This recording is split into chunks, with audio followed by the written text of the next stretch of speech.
Hola, hola familia, amigos y resto de todo el mundo. ¿Qué significa ser un adorador en espíritu y en verdad? Porque he escuchado mucho la frase de Señor, yo quiero ser un adorador en espíritu y en verdad. Y mi pregunta cuando piden esto es, ¿y para cuándo usted se dispone a ser un adorador en espíritu y en verdad? Porque esto es una decisión personal. Pero el error de esta frase se comete cuando desconocemos lo que significa verdaderamente ser un adorador en espíritu y en verdad. A veces decimos, quiero ser un adorador en espíritu y en verdad. Y bueno, ¿y qué es un adorador en espíritu?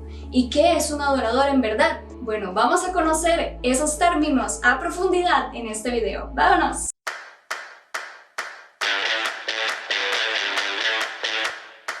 Un verdadero adorador, un adorador en espíritu y en verdad. ¿Pero qué es ser un adorador en espíritu y en verdad? Juan 4:23 al 24, Reina Valera 60. Mas la hora viene y ahora es, cuando los verdaderos adoradores adorarán al Padre en espíritu y en verdad. Porque también el Padre, tales adoradores, busca que le adoren. Dios es espíritu y los que le adoran en espíritu y en verdad es necesario que adoren. En primer lugar, ¿qué es un adorador? Bueno, un adorador es una persona que vive adorando. De hecho, la palabra que se usa en este texto es proskunetes, adoradores, que viene de proskuneo, que significa pros, hacia, y kuneo, besar, conocido como acto de profunda reverencia, postrarse, rendir homenaje. Entonces ahora sí, entendimos qué es un adorador, pero pasamos a lo siguiente: adoradores en espíritu y en verdad. Y es que aquí hay otra palabra clave en este texto: verdaderos. Aquí hablamos de verdaderos adoradores. ¿Por qué? Porque los verdaderos adoradores son aquellos que adoran en espíritu y también en verdad. No es solo cosa de ay, me postro, ay, beso los pies del maestro y ya soy un adorador. No. Y para los que dicen ¿cómo? Si ven, hay una i. En el texto antiguo se usa kai, que es una interjección en griego que se usa y se traduce al español como i, la cual se usa para separar y dar opciones. Ejemplo, manzanas y peras. Me menciona que hay dos frutas. Pueden parecerse, pero son dos cosas distintas y así pasa acá. Así que los verdaderos adoradores son en espíritu y también en verdad. Pero entonces, ¿qué es ser un adorador en espíritu y en verdad? Empecemos por la acción de adorar en espíritu. Aquí, como ven, la palabra que se utiliza para espíritu es esta que ven en pantalla, en griego, que viene de la palabra original en hebreo ruach, que significa para ambos casos soplo o aliento. El soplo o aliento es también sinónimo de que hay vida en ese cuerpo. La misma Biblia nos indica, Génesis 2, 6 al 8, Reina Valera 1977. Entonces Jehová Dios modeló al hombre de arcilla del suelo y sopló en su nariz aliento de vida y fue el hombre un ser viviente. Sin este aliento de vida, el hombre no hubiera podido vivir. Apocalipsis 11:11, la Biblia de las Américas. Pero después de los 3 días y medio, el aliento de vida de parte de Dios vino a ellos y se pusieron en pie, y gran temor cayó sobre quienes los contemplaban. Mientras no haya aliento de vida, no hay vida. Mientras no haya espíritu, no hay vida. Y el único con potestad de poder dar vida es Dios. Entonces, para ser un adorador en espíritu debe de haber vida, vida espiritual, porque de lo contrario solo somos muertos en vida. Colosenses 2:13, Reina Valera 60. Y a nosotros, estando muertos en pecados y en la incircuncisión de vuestra carne, os dio vida juntamente con él, perdonándoos todos los pecados. Un espíritu con vida es uno donde el mismo Espíritu Santo es quien ha venido a dar vida. Por eso hay que tener cuidado, porque un frío o un descuidado espiritualmente no puede ser un adorador en espíritu. Y eso es lo primero, adorador en espíritu. Alguien vivo realmente porque carga la presencia de Dios consigo. La presencia de Dios en el ámbito espiritual es como el aliento de vida en nosotros. Aquí vamos a recordar lo siguiente: antes el altar donde estaba el arca del pacto era donde la presencia de Dios se concentraba. Ahora, después, con Jesús dándonos el Espíritu Santo, permitió que la presencia de Dios viniera a nosotros. Ahora nosotros, cada uno puede ser un altar, un arca de alianza donde habite la presencia de Dios. Pero para hacer esa arca de alianza y altar hay que saber qué tenía el arca del pacto. 1. Maná, que significa alimento espiritual. 2. Vara de Aarón, que significa disciplina. 3. Las tablas de la ley, que ahora son la palabra de Dios. Y 4. Hay una indicación muy importante sobre el altar. Dice que el fuego nunca se debía apagar. Levítico 6:12. El adorador en espíritu entonces se alimenta espiritualmente. Tiene disciplina espiritual para cuidar su relación con Dios. 3. Sigue la palabra de Dios y apega su vida a ella. Y cuarto, vela para que su fuego nunca se apague, para que su espíritu nunca se apague. ¿Quieres ser un adorador en espíritu? Procura las cosas del espíritu. Adorador en verdad. Aletheia. Esta palabra aletheia significa una verdad absoluta que no oculta nada, transparente, sincero, por completo, expuesto. De hecho, A significa sin y letheia significa ocultar, o sea, sin ocultar. Aquí voy a tomar de ejemplo a quienes muchos consideran un ícono de adoración, el rey David. 1 Samuel 16:18. Entonces uno de los criados respondió diciendo: he aquí yo he visto a un hijo de Isaí de Belén, que sabe tocar y es valiente y vigoroso, y hombre de guerra, prudente en sus palabras y hermoso, y Jehová está con él. Aquí hay dos partes. Uno, la vida transparente de David hasta para los conocidos, para la gente que lo rodeaba, pero con esta frase que termina diciendo: Jehová está con él. Ahí lo declara como un adorador en espíritu y en verdad. Y de hecho, la única vez que se encuentra que David no pudo adorar, no pudo ser un adorador en espíritu y en verdad, fue cuando él mismo lo cuenta en el Salmo 32. Vamos a leer en versión Reina Valera 60. Mientras callé se envejecieron mis huesos en mi gemir todo el día, porque de día y de noche se agravó sobre mí tu mano, se volvió mi verdor en sequedades de verano. Mi pecado te declaré y no encubrí mi iniquidad. Dije: confesaré mis transgresiones a Jehová, y tú perdonaste la maldad de mi pecado. Por eso orará a ti todo santo en el tiempo que pueda ser hallado. Al principio David había pecado y lo había ocultado. Fue el único momento donde no pudo ser un adorador en espíritu y en verdad, y decía que sus huesos se envejecían, porque la naturaleza de David era ser un adorador, pero aquí lo había perdido. No pudo ser un adorador en espíritu. ¿Por qué? Primero, porque su espíritu se contristó, siguió sus deseos de pecado en lugar del espíritu y se apagó espiritualmente debido al pecado. Y no pudo ser un adorador en verdad. ¿Por qué? Porque encubrió su pecado, no fue transparente, por un momento quiso vivir una vida doble como si nadie fuese a saberlo. Entonces aquí fue el único momento en donde se encuentra que David no pudo ser ese adorador que siempre era, pero obviamente pidió perdón y lo volvió a hacer. ¿Por qué? Porque hubo transparencia con él, arrepentimiento, y volvió. Y es que con esto se resume realmente lo que busca el Padre. Si lo analizas bien, el Espíritu Santo en nosotros, la presencia de Dios en nosotros, más una vida expuesta totalmente a la verdad, transparente ante Dios, es una vida en santidad. Por eso se reconoce que la adoración verdadera es un estilo de vida, y todos estamos llamados a ser adoradores, porque todos estamos llamados a santidad. 1 de Pedro 1:16. Santos seréis, porque santo yo soy. ¿Quieres ser un adorador en espíritu y en verdad? Bueno, reconoce que se necesita santidad.